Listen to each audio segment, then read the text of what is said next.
ये हमारा काम अब ये है कि सब मुसलमान एक स्टेज पे आ जाएं, एक प्लेटफॉर्म पर आ जाएं और सोचें। हाँ, मोमिनपुरे वाले भी लोग सोचें कि फसाद 1972 में जो गोलियां चली थी वो भूल गए हैं ये लोग।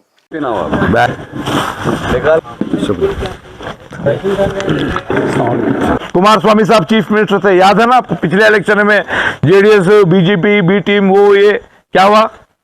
सीधा आए, हमारा साथ दिए, फिर हुकूमत हमारी बनी। ये बीजेपी की हुकूमत आई कैसा?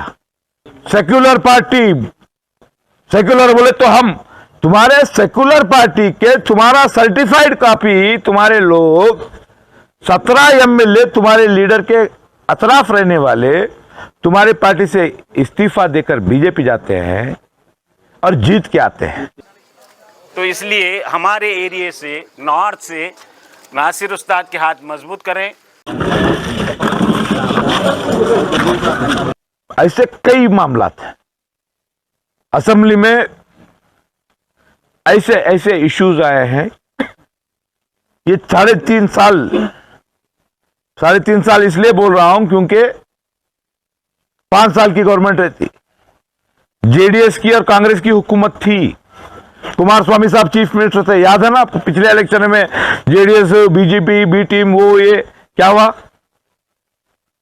सीधा आए, हमारा साथ दिए, फिर हुकूमत हमारी बनी। ये बीजेपी की हुकूमत आई कैसा? सेक्युलर पार्टी, सेक्युलर बोले तो हम, तुम्हारे सेक्युलर पार्टी के तुम्हारा सर्टिफाइड कॉपी तुम्हारे लोग 17 एमएलए तुम्हारे लीडर के अतराफ रहने वाले तुम्हारे पार्टी से इस्तीफा देकर बीजेपी जाते हैं और जीत के आते हैं। उसकी वजह से 3.5 साल हमको भुगतना पड़ रहा है। 4% रिजर्वेशन यहां पर जो जनता दल सेक्युलर देवेगौड़ा साहब दिए थे 4% रिजर्वेशन, उसको निकाला गया। ठीक है, ये सारी चीज मैं 5 साल का मामला आपके सामने पूछ रहा हूं, बोल रहा हूं। कभी महसूस हुआ आपको कि ये सीट हमारी है? कभी महसूस हुआ ये सीट आपकी है? ये सीट कांग्रेस के लीडर की गुलामी करने की सीट नहीं है। यहां के वोटर्स जब वोट डालते हैं तो एक सही रहनुमा होना चाहिए, गरीबों का हमदर्द होना चाहिए।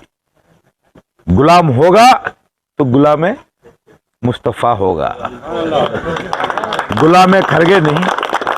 नासिर उस्ताद जिंदाबाद, नासिर उस्ताद जिंदाबाद। आज ये इलेक्शन हमको फैसला करना है। ऐसे वैसे दिन कट गए, आगे क्या होने वाला है? यूनिफॉर्म सिविल कोड क्या है? क्या है यूनिफॉर्म सिविल कोड? एक सा कानून बनेगा सबके लिए, उसमें शरीयत में मुदाखलत होगी। उसके ऊपर डिस्कशन जब टीवी में चलता रहेगा, पूरा कर्नाटका के यूनिफॉर्म सिविल कोड पे बहस होने वाली है सेशन में। कौन इस पे बहस करेगा? आपके लिए बात करने वाला कौन? एक मुसलमान को ही बात करना पड़ेगा जो शरीयत जानता है। मल्लिकार्जुन खड़गे साहब, प्रियंक खड़गे साहब, कुमारस्वामी साहब, वो साहब सेक्युलर है नहीं सेक्युलर नहीं, शरीयत मालूम कहां है?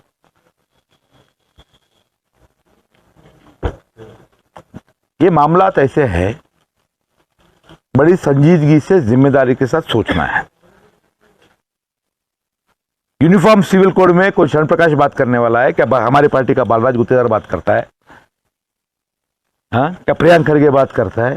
क्या हमारे बसवराज गौड़ नरीबोड़ बात करता है? क्या अजय सिंह? नहीं, कोई आपको ऐसा आदमी होना है जो कन्नड़ा की जबान जानता हो और शरीयत भी जानता हो, है ना?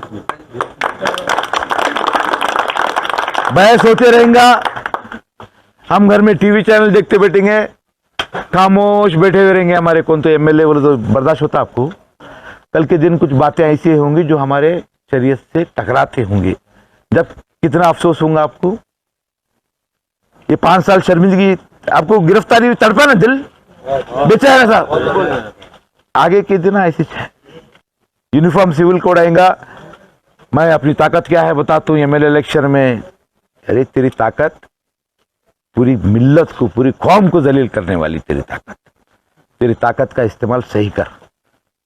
इलेक्शन आते जाते मेरी किस्मत में, अगर मेरे मुकद्दर में जीतना है तो कोई रोक ही नहीं सकता। रोक सकते क्या? मेरी किस्मत में जीत नहीं है तो बदला जा सकता है आपकी दुआओं के जरिए।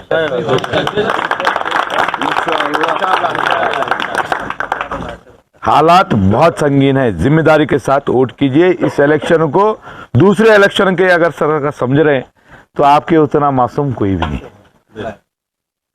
अमित शाह का बयान, कांग्रेस की हुकूमत आएगी, उसकी हुकूमत आएगी तो फसाद होंगे। देखिए नहीं, तसव्वुर करो, सोचो। घर में बैठ के वोट डालने से पहले नासिर भाई सलाम नहीं करे, नासिर भाई के पास पैसे नहीं दिए, उनके जरिए चाहते हैं क्या, उनसे मिलते हैं क्या, वो सब अपनी जगह फेंको उधर कचरे में। नासिर को भी फेंको। याद करो कौन रहेगा आपके लिए, कौन लड़ सकता है, कौन ठहर सकता है, कौन बात कर सकता है। फसाद हो जाएंगे। हाँ, ये कांग्रेस के कोई जो लीडर्स हैं, कारपोरेटर ठहर सकते था करीब? हाँ, ठहर सकते हैं। बड़ी जिम्मेदारी के साथ बीजेपी के एमएलए कैंडिडेट के बयानात क्या हैं वो भी देख रहे हैं आप। छोटा पाकिस्तान बनता, छोटा मोदी बनतू, छोटा वो बनतू, ये बनतू, जहर उगल रहा है। तो इसके लिए बड़ी जिम्मेदारी के साथ वोटिंग कीजिए। आपका भाई 2 बार शिकस्त होने के बावजूद आपके लिए मजबूती से लड़ रहा है। लड़ रहा हूं नहीं लड़ रहा हूं? ये अपनी इनफरादी पोजीशन की लड़ाई, वो ये नहीं, ये लड़ाई आपकी खुद की है। आप खुद फैसला कीजिए। आपका निशान क्या है? 3 नंबर। घर में याद से समझाना निशान क्या है। भारे वाली औरतें, हमारी माओं और बहनों को समझाने की जिम्मेदारी आपकी। गलती नहीं होना। इस बार बैलेट पेपर पे फोटो भी है। चेहरा तो याद रहता है, चश्मे के साथ है, ब्लैक शर्ट है, हैंडसम चेहरा है, फर्स्ट क्लास रुबाबदार चेहरा है।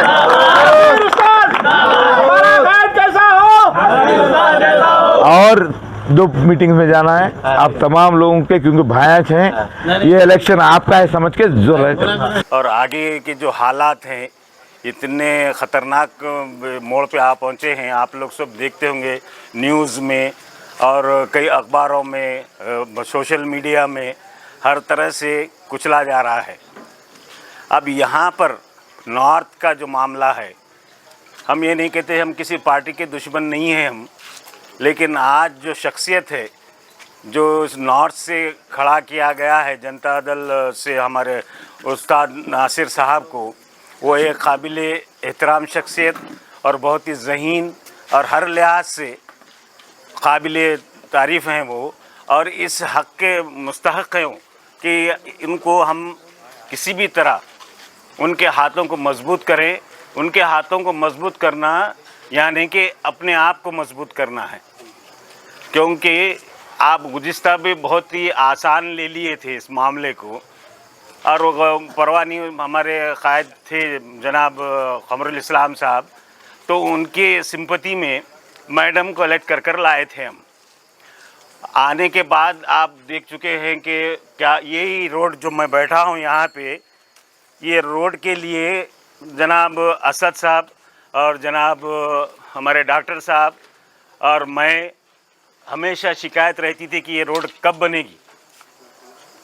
इन लोगों की काविशों की वजह से वो भी बड़े मुश्किल से ये रोड बन पाई।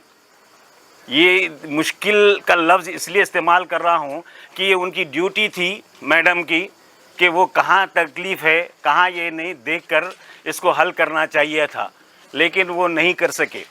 तो मैं आप तमाम लोगों से इल्तिमास करता हूँ और गुजारिश करता हूँ कि आप सोचें, ये सिर्फ़ नासिर उस्ताद या जनता दल का मामला नहीं, बल्कि हमारे अपनी ज़िंदगियों का मामला है, हर एक घर का मामला है, हर एक नौजवान का मामला है।